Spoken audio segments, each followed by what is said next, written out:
But for right now, the point is that amounts due under Section 3 are now applied, the money's now applied to.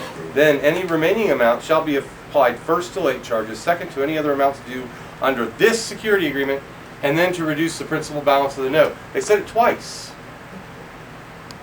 The same cycle, 2 times. Why did they do that?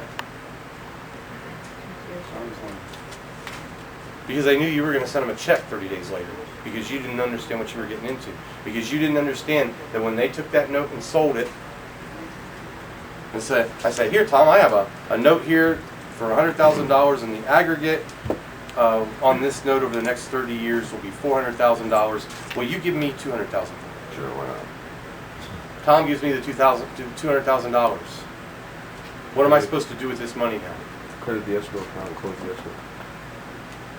Leave it on Yanks and Let's not even go down that road yet, because that's showing too much intelligence. Sorry. Let's just go with the welfare version. Okay. What should I do with this money now? Pay off the loan. No. Hold it in place of the note. Oh, yeah, that's... Yeah. In case you don't pay me. You said you wanted to go to welfare state, so that was... In case you don't pay me, I need to now hold this money. And then when the note's matured, I'm supposed to give you the note back, aren't I? But instead, since I sold the note, what should I give you back instead? The money. The money. Mm-hmm. The firm. How much is it? The firm. It's a hell of a lot more than what you signed for in the first place. Interest due under the note, $8. Principal due under the note, $100,000. Amounts due under Section 3. Well, Section 3 is the periodic payment, any money that's left over on unpaid periodic payments, taxes and assessments, leasehold payments or ground rents, if any, premiums for any and all insurance, mortgage insurance premiums, if any. These items are called escrow items. So all the extra money goes into escrow. Now, here's what happened. A week after you sign the note, this guy has sold the note, and you now have 3 weeks to take some action. The transaction has been completed almost word for word according to your instructions. And then 3 weeks later, instead of walking in and demanding your money back, you walk in and you give them a check. And you say, here's some more money. I like the way you guys are taking care of my money so much. Here's some more of it for me. Put some more money into escrow for me, would you please? And they say, okay, we're not going to argue. That's innovation. And then the next month, you come in there and you give them another check. They're like, okay, we'll deposit that in your account too. We'll credit it to your account.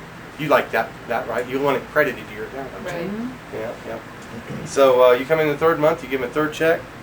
Guess what you just did? You just gave them acceptance. You just gave them reason to believe that you're going to continue to do this for the next 30 years.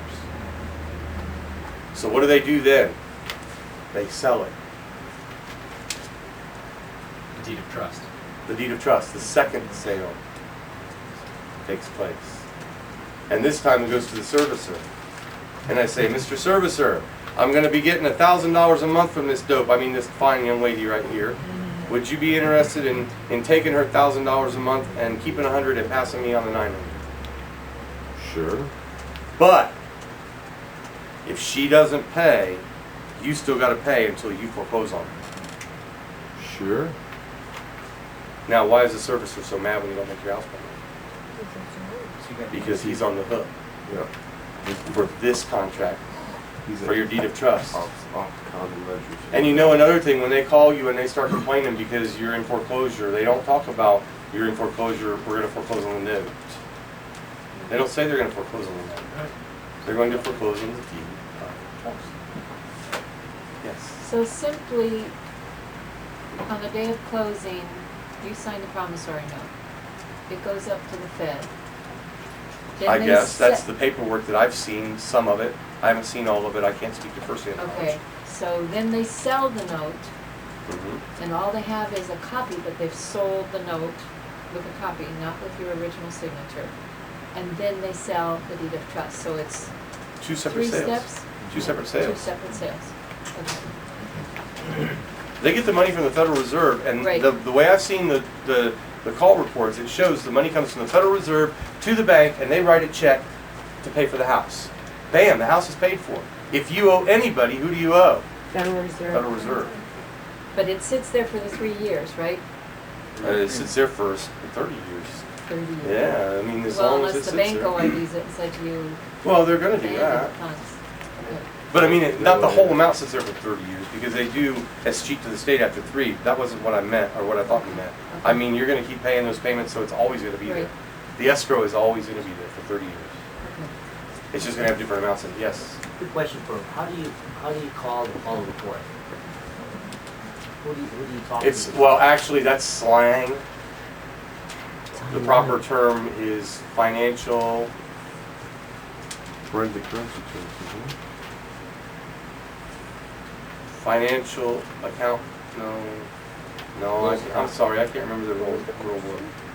That's the slang. Where do you get this from? OCC or They will not DTC give or? it to Well, they'll give it to you if you use the right term, because I've seen people that get them when they use the right term, when they don't call it that. It's like here, I know it has a proper term, but I don't remember what it's called. State comptroller has it. Yeah, Right? yeah. Is that where you The go? state call it? comptroller would have it? Yeah, they would know what the term is. You can call the state comptroller and ask them for how you get the call report. And they'll say, oh, you mean the blah, blah, blah, blah, blah? And you'll say, yes, thank you, that's what I mean.